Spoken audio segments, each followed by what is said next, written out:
ಆತ್ಮೀಯ H16 news ಅರ್ಥಾತ್ ಸೀತಾರಾಮ್ ನ್ಯೂಸದ ವೀಕ್ಷಕರೇ, ನಾನು ನಿಮ್ಮವ ಎಂ ಆಯುಧ ಮಲ್ಲಪ್ಪ ಜೊತೆಯವರು. ತಾವು ಈಗ ಸುದ್ದಿಗಳ ಲೋಕಕ್ಕೆ ಎಂಟ್ರಿ ಹೊಡಿತಾ ಇದ್ದೀರಿ. ಈ ಸುದ್ದಿಗಳನ್ನು ಪ್ರತಿಯೊಂದು ನೋಡೋ ಜೊತೆಗೆ ನಿಮ್ಮ ಅಭಿಪ್ರಾಯಗಳನ್ನು ಹಚ್ತಾ ಇರಿ. ಯಾಕಂದರೆ ಈ ಸುದ್ದಿಗಳು ನಿಮಗಾಗಿ, ನಿಮ್ಮ ಬದುಕಿಗಾಗಿ, ನಿಮ್ಮ ವೈಚಾರಿಕೆಗಾಗಿ, ನಿಮ್ಮ ತಿಳುವಳಿಕೆಗಾಗಿಯೂ ನಿಮಗೂ ಗೊತ್ತು. ಜೊತೆಗೆ ನಮಗೂ ನಿಮ್ಮೊಂದಿಗೆ ಇದೊಂದು ಮಾತಾಡುವಂಥ ಜೊತೆಗೆ ಸುದ್ದಿಗಳನ್ನು ಬಿಡುವಂಥ ಕೆಲಸ. ಈ ಕೆಲಸದಲ್ಲಿ ನಾವು ನಿಮ್ಮೊಂದಿಗಿದ್ದೀವಿ ಅಂತ ಹೇಳ್ತಾ ನೋಡ್ತಾ ಇರಿ ಸುದ್ದಿಗಳನ್ನು. ಇಲ್ಲಪ್ಪ, ಈಗ 800 ಕೋಟಿ ಮಾತ್ರ ಇದೆ ನೋಡಿ, 15,000 ಕೋಟಿ. ಯಾವ ಒಂದು 6-7 ಇರ್ಬೋದು ಭಾಳ. ಆದರೆ 90% ಎಲ್ಲರೂ ಕೊಟ್ಟಾಯ್ತು. 18,000 ಕೋಟಿನಲ್ಲಿ 17,000 ಕೋಟಿ ಕೊಟ್ಟಿದ್ದೀವಿ. ಒಂದು 700-800 ಕೋಟಿ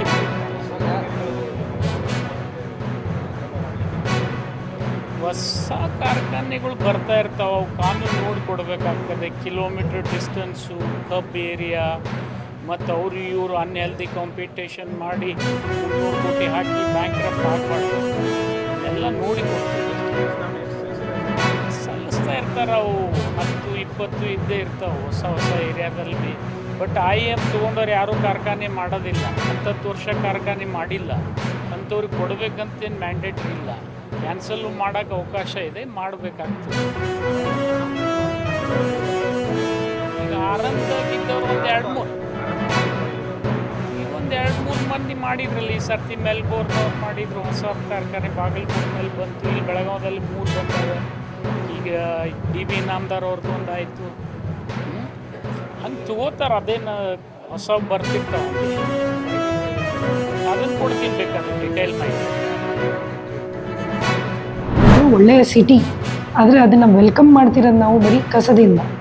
ಈ ಒಂದು ಕಸದ ಒಂದು ವಿಚಾರದಲ್ಲಿ ನೀವು ಲೈಟಾಗಿ ತಿಳಿದೆ ಗಂಭೀರವಾಗಿ ಇದನ್ನು ತಗೊಂಡು ಚರ್ಚೆ ಮಾಡಬೇಕು ಅಂತ ನಮಗೆ ಸಾರ್ವಜನಿಕರು ಮತ್ತು ಮಾಜಿ ಮೇಯರ್ಗಳವರು ಕೊಟ್ಟಿರ್ತಾರೆ.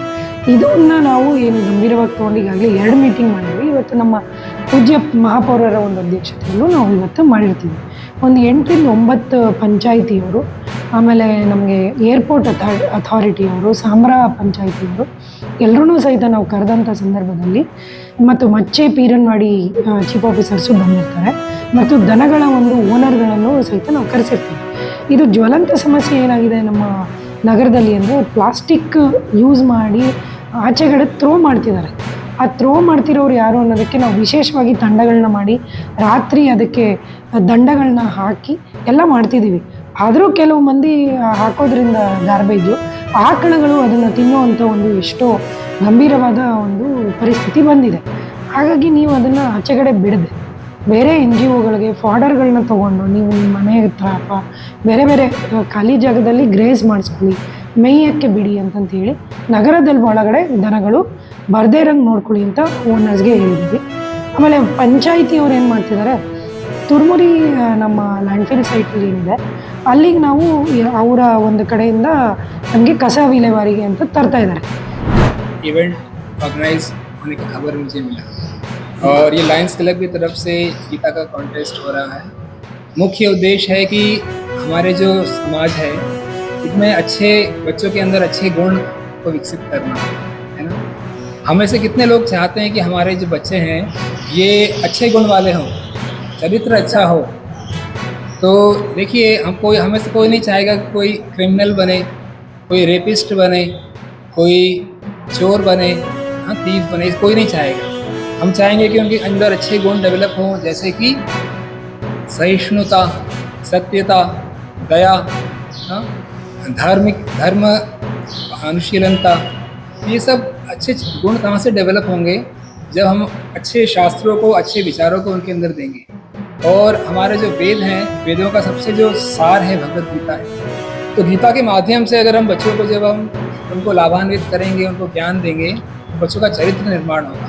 शिवाजी महाराज का चरित्र सबसे श्रेष्ठ क्यों बना? क्योंकि उन्होंने महाभारत, रामायण और गीता का कथाओं को सुना, ज्ञान को सुना. तो इसी को ये जो पहल है, ये जो कंपटीशन है, इसी के लिए है. अच्छे गुणों को विकसित करना, गीता के प्रति आकर्षण बढ़ाना और भगवान के प्रति और धर्म के प्रति जागरूक करवाना बच्चों.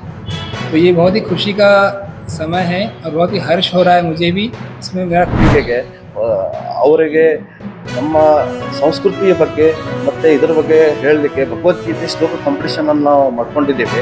ಇದರ ಉದ್ದೇಶ ಅಂದರೆ ನಮ್ಮ ಹುಡುಗರಿಗೆ ನಮ್ಮದು ಸ್ಪಿರಿಟ್, ನಮ್ಮದು ಶ್ಲೋಕಗಳಿಂದ ಎಷ್ಟೊಂದು ಪವರ್ಫುಲ್ ಇದ್ದಾವೆ ಅದನ್ನು ಅಧ್ಯಯನ ಮಾಡೋದ್ರಿಂದ ಅವರ ಮನಸ್ಸು ಪರಿವರ್ತನೆ ಆಗುತ್ತದೆ, ಒಳ್ಳೆಯ ಜೀವನವನ್ನು ಮಾಡ್ಕೊಂಡು ಹೋಗಲಿಕ್ಕೆ ಅವ್ರಿಗೆ ಸಹಾಯ ಆಗುತ್ತೆ.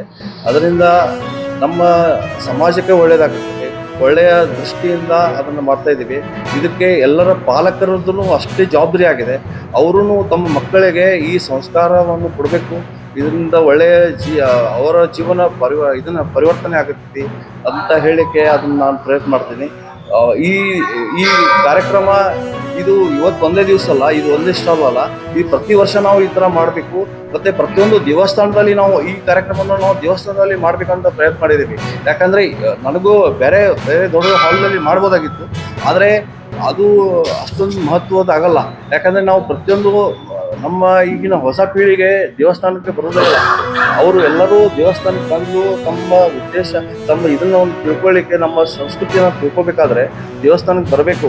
ಅದೇ ದೃಷ್ಟಿಕೋನವಾಗಿ ನಾವು ಈ ಕಾರ್ಯಕ್ರಮವನ್ನು 12 ದಿವಸ ಇದೆ. ಏಪ್ರಿಲ್ 15ರಿಂದ 27 ತಾರೀಕು ಮಟ್ಟ ನಾವು 10 ಶ್ಲೋಕಗಳನ್ನು ಕಲಿಸ್ತಾ ಇದ್ದೇವೆ. ಅದು ನಮ್ಮ ಇಸ್ಕಾನ್ ಗುರುಗಳಾದ ವಲ್ಲಭ ಪ್ರಭುಜಿ ಇದ್ದಾರೆ ಇಲ್ಲಿ. ಅವರು ತಮ್ಮ ಸಹಾಯದಿಂದ ಇವ್ರನ್ನ ಕರ್ಕೊಂಡ್ಬಂದು ನಾವು ಇಲ್ಲಿ ಮಕ್ಕಳಿಗೆ. ಆತ್ಮೀಯರೇ, ಎಲ್ಲ ಸುದ್ದಿಗಳನ್ನು ನೋಡಿದ್ರಲ್ಲ, ಏನು ಅನಿಸ್ತು ನಿಮ್ಗೆ? ಇದರಲ್ಲೇ ನಿಮ್ಗೆ ಲೈಕ್ ಆಗಿರ್ಬೋದು, ಡಿಸ್ಲೈಕು ಆಗಿರ್ಬೋದು, ಕಾಮೆಂಟ್ ಬೇಡಪ್ಪ ಅಂತೂ ಅನಿಸಿರ್ಬೋದು, ಕಾಮೆಂಟ್ ಮಾಡಬೇಕಪ್ಪ ಅನಿಸಿರ್ಬೋದು, ಶೇರ್ ಮಾಡಬಾರ್ದಪ್ಪ ಅನಿಸಿರ್ಬೋದು, ಮಾಡಬೇಕು ಅನಿಸಿರ್ಬೋದು. ಏನಾದರೂ ಆಗಲಿ ಶೇರ್ ಮಾಡ್ತಾಯಿರಿ, ಈ ನ್ಯೂಸ್ಗಳನ್ನ ನೋಡ್ತಾ ಇರಿ, ಜೊತೆಗೆ ಇದಕ್ಕೆ ಸಬ್ಸ್ಕ್ರೈಬ್ ಆಗ್ತಾಯಿರಿ ಅಂತ ಹೇಳ್ತಾ H16 ನ್ಯೂಸ್ ಅರ್ಥಾತ್ ಹೇ ಸೀತಾರಾಮ್, ಇದು ಸತ್ಯದ ಕೈಗೆ ನಡಿ. ವಂದನೆಗಳು.